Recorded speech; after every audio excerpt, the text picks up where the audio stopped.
20 shots tore into the rear of a car, killing Alex Shirley and critically injuring his friend Sophie Hagee. Shirley was the son of reality TV personality Ronnie Shirley from the show Lizard Lick Towing. Although Hagee survived, she's now paralyzed from the waist down. There was a stretch of years, right around the start of this decade, when Monday nights on cable television belonged to a tiny unincorporated community in North Carolina that most people had never heard of before and could barely find on a map afterward. Lizard Lick, population practically nothing, became a household name because two people decided that repossessing cars for a living could also be the most entertaining thing on basic cable. That show was Lizard Lick Towing, and for 4 seasons it delivered chaos, heart, and just enough small-town charm to keep millions of viewers coming back every single week. Then it ended, almost as suddenly as it began, and the internet has spent the years since trying to piece together exactly what happened to the people who made it must-watch television. The real story, it turns out, is far heavier and far more human than anything the show itself ever aired. Back in 2011, truTV was in the middle of building its identity around unscripted programming that leaned into raw personalities rather than polished production. The network had already been trailing a smaller series called All Worked Up, which quietly followed a repo business run by a husband and wife team in a place called Lizard Lick.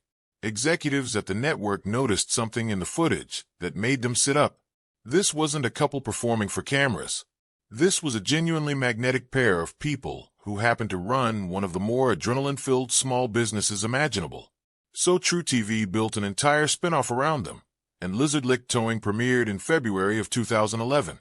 Over 4 seasons and 91 episodes, the show followed Ron Shirley and his wife Amy Shirley as they tracked down, negotiated with, and occasionally sprinted after people who very much did not want to hand over their vehicles. What made the show click wasn't really the repossessions themselves. It was the personalities orbiting around them. Ron was big, loud, and had the kind of presence that filled a room before he even said a word. Yet underneath the bluster was a guy who clearly cared about the people he dealt with, even the ones screaming at him in a driveway. Amy balanced him out entirely. She ran the office, handled the angry phone calls, and had a way of either de-escalating a situation or throwing gasoline on it, depending on what the moment called for. Then there was Bobby Brantley, Ron's best friend and right-hand man, whose entrance into the business is one of those stories that sounds made up but genuinely happened. Bobby had his own truck repossessed by Ron's company, and rather than walking away furious, he ended up working off the debt and becoming one of the most memorable characters on the show. The chemistry between Ron and Bobby was the engine of the series.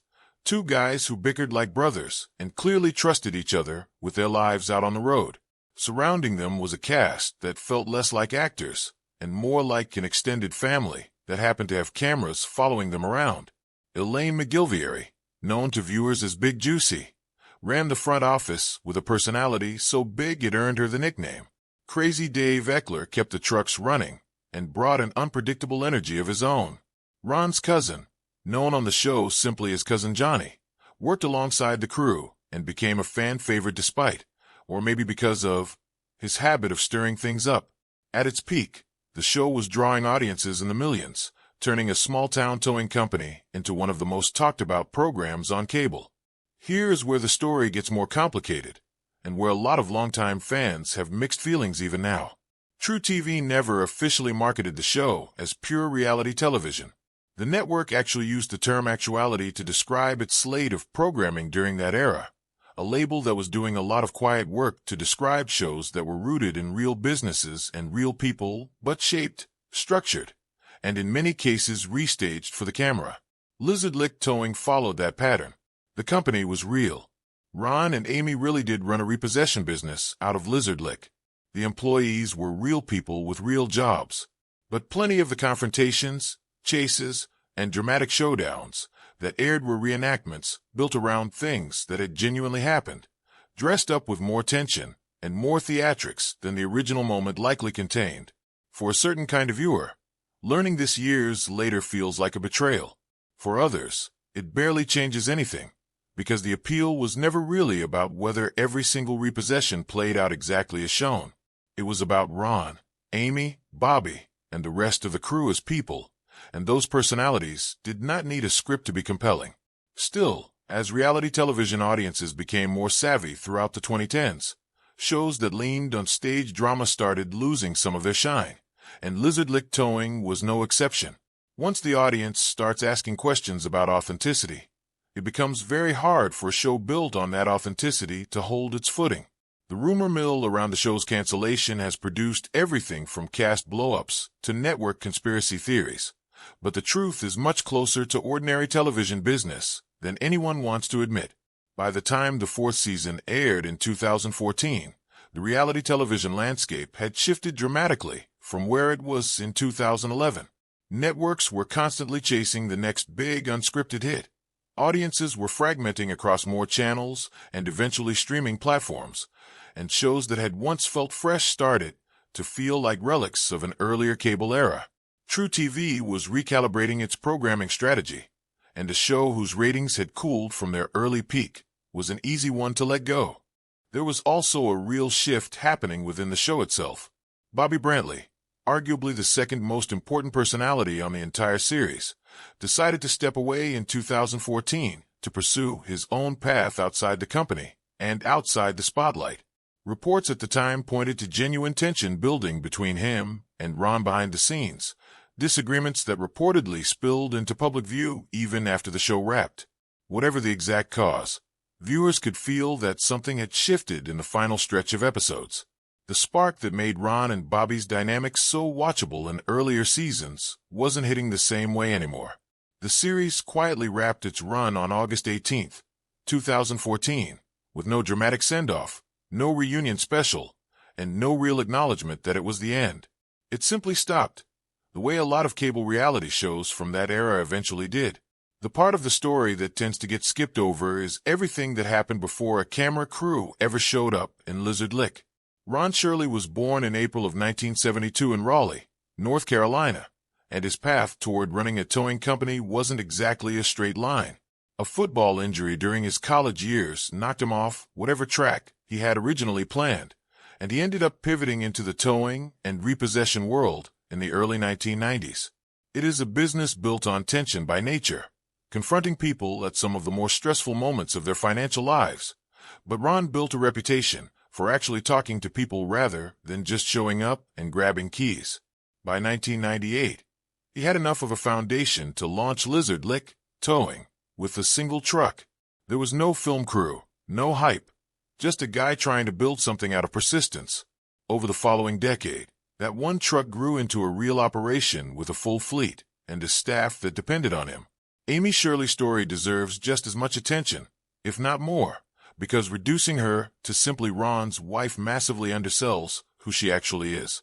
She built a career as a competitive powerlifter, holding numerous records in the sport, and also worked as a mortician at points in her life, all while co-running the towing business alongside Ron. It's the kind of resume that sounds engineered for a reality show, and in a strange way it almost was.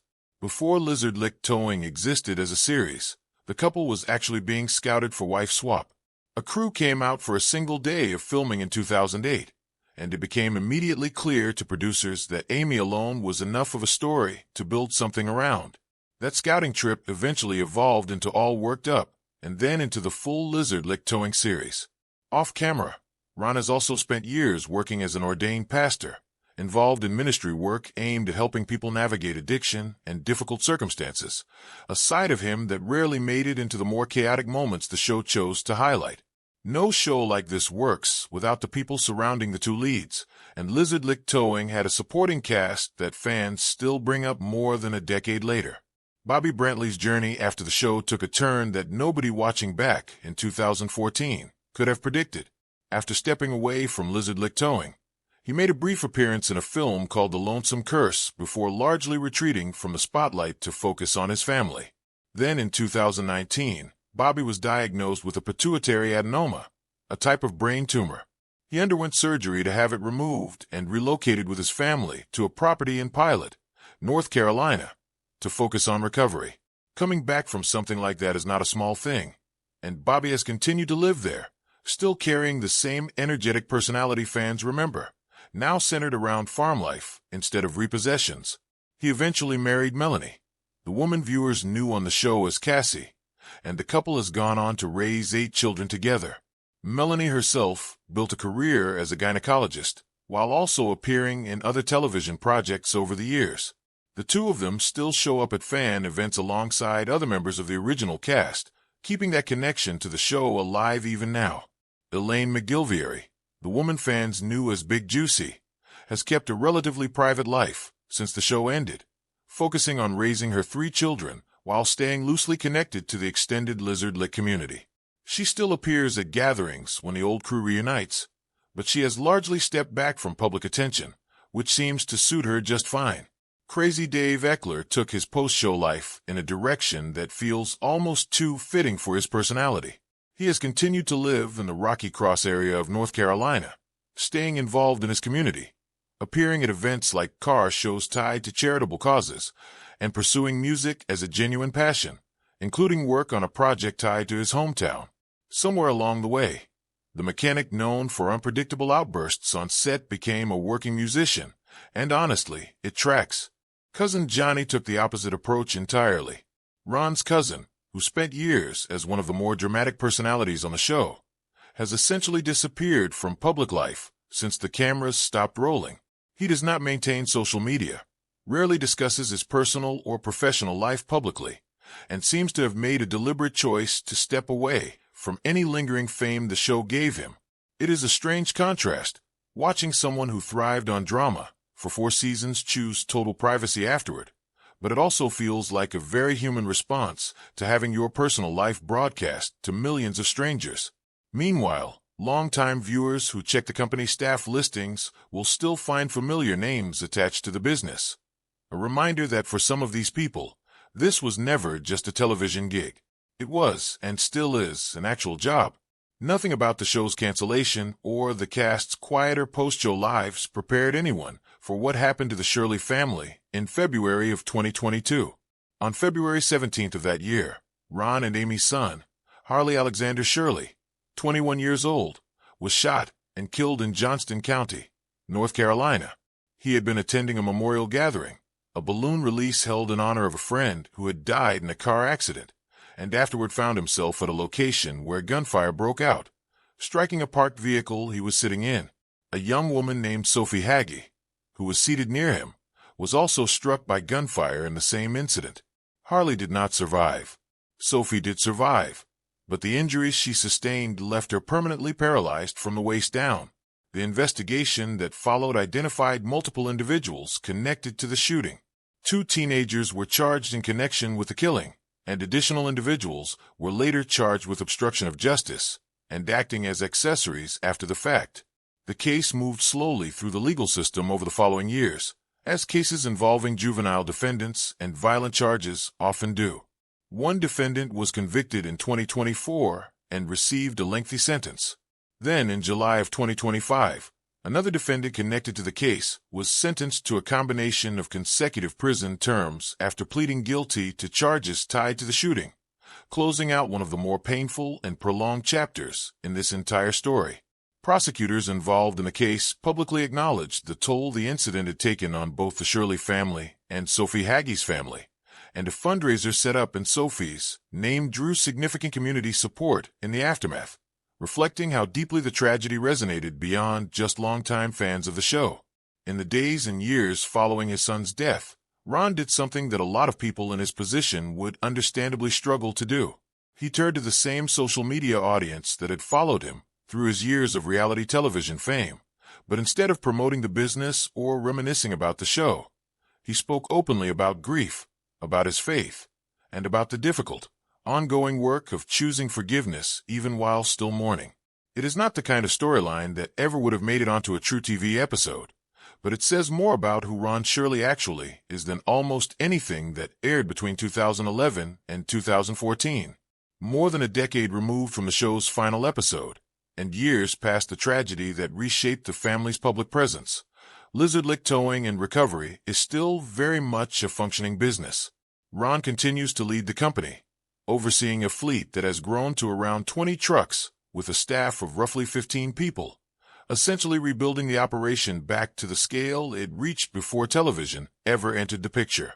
He also continues his work in ministry, serving as an ordained pastor connected to a church community in the region, splitting his time between running trucks and running a congregation. Notably, none of this has involved a television deal since the original series ended in 2014.